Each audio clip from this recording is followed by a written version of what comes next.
PP Savani university campus ખાતે પ્રજાસત્તાક પર્વના પૂર્વ દિને દક્ષિણ ગુજરાતના સૌથી ઊંચા રાષ્ટ્રીય ધ્વજને નાયબ મુખ્યમંત્રી હર્ષ સંઘવીના હસ્તે ફરકાવવામાં આવ્યો હતો।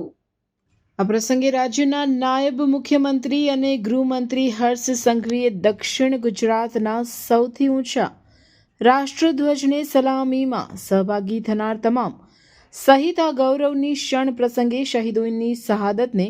વર્ણવી ઉપસ્થિતોને સરહદ પર નહીં તો ડ્રગ્સ, ગંદકી સહિતના દૂષણો સામે લડવા હાકલ કરી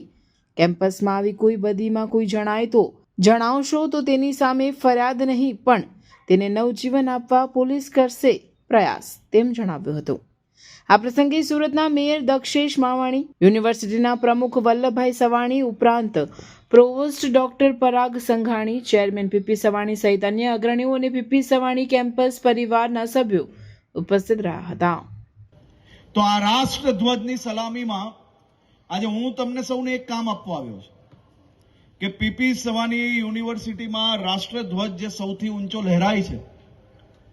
તેની સાક્ષીએ તમારે સૌએ સંકલ્પ લેવાનો છે કે આ યુનિવર્સિટી કેમ્પસની અંદર એક બી દીકરો દીકરી કોઈ બી પ્રકારના દૂષણમાં જો ફસાયું હશે તો એ દૂષણમાંથી બહાર લાવવાની જવાબદારી જેટલા લોકોએ આજે આ સંકલ્પ લીધો છે રાષ્ટ્રગાનમાં જેને ધ્વજની સલામી આપી છે એ સૌ લોકોને હું આજે એક સંકલ્પ આપવા આવ્યો છું અને આ સંકલ્પ વખતે તમારે માત્ર એક જ કામ કરવાનું છે। તમે તમારા મિત્રોની મિત્રતા નિભાવો, જરૂરથી નિભાવો, પણ એ મિત્રતા શું હોવી જોઈએ? એના ખોટા રસ્તા પર જતી વખતે અટકાવવી એને જ મિત્રતા કહેવાય। હું તમને વાયદો આપું છું કે જો તમારા કોઈ બી મિત્ર કોઈ બી પ્રકારનું ડ્રગ્સ કે કોઈ બીજા દૂષણમાં ફસાયું હશે ને તમે માહિતી આપશો તો પોલીસ દ્વારા એની ઉપર કેસ કરવાની બદલે એના જીવન પાછું સુરક્ષિત કરવું અને સીધી દિશા પર લઈ જવાના પ્રયાસના વિચારો જોડે અમે લોકો કામ કરી રહ્યા છીએ। તો આજના સમયની વાત છે, આજના સમયની માંગ છે કે આઝાદી વખતે આપણા દેશના યુવાનોએ, આઝાદીના લડવૈયાઓએ